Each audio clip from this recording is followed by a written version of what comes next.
बोलो व्याकरण।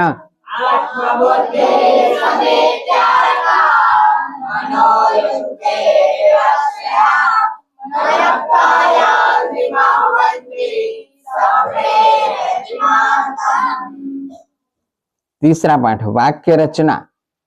वाक्यनी रचना केवी रीते थाय बोलो। शब्द वाक्यनी रचना शब्द थी थाय तो खबर छे ने।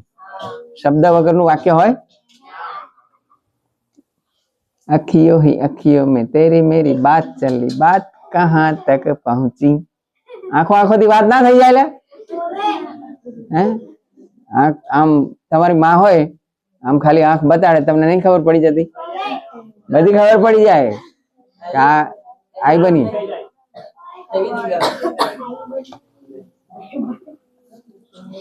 दुनिया में शब्द दो प्रकार के होते हैं। कया कया? बे जातना शब्दों होय कीधा था बोलो। काल ने पछी। काल ने पछी शब्द व्यंजन અને સ્વર। એક એક એને વ્યંજન અને સ્વર એને શબ્દ ના કહેવાય, એને અક્ષર કહેવાય, વર્ણ કહેવાય। હા, શબ્દ બે પ્રકારના હોય। એક એવો શબ્દ હોય કે જે ક્રિયાને બતાડે, ખાવું, પીવું, હરવું, ફરવું, ઉઠવું, ગાવું, નાચવું, આ બધા ક્રિયા ક્રિયાપદ કહેવાય એને। એના સિવાયના જે શબ્દો હોય એ એના સિવાયના નહીં, ક્રિયાઓ જે છે એ બધી ભુવાદયો ધાતવઃ, ધાતુ ધાતુ ઉપરથી એ બને। અને એના સિવાયના જે હોય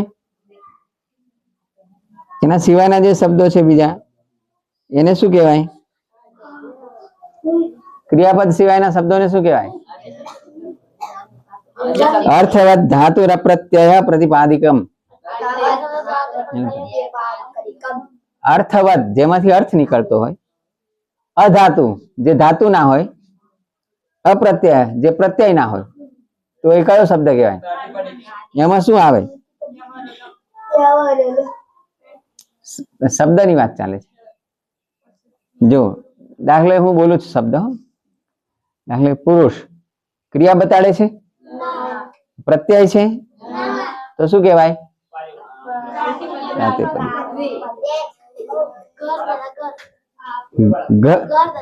घर, पुस्तक, लेखनी, घर, सड़क, बिस्तर, गाड़ी, घोड़ा, गाय, बैल, कुत्ता, बिल्ली, आग, केला, बैंगन, स्त्री, पुरुष, खिड़की, दरवाजा आदि क्रिया को न बतलाने वाले शब्द होते हैं, उसको संस्कृत में प्रातिपदिक कहा जाता है। उसकी संज्ञा उसका सूत्र कौन सा है?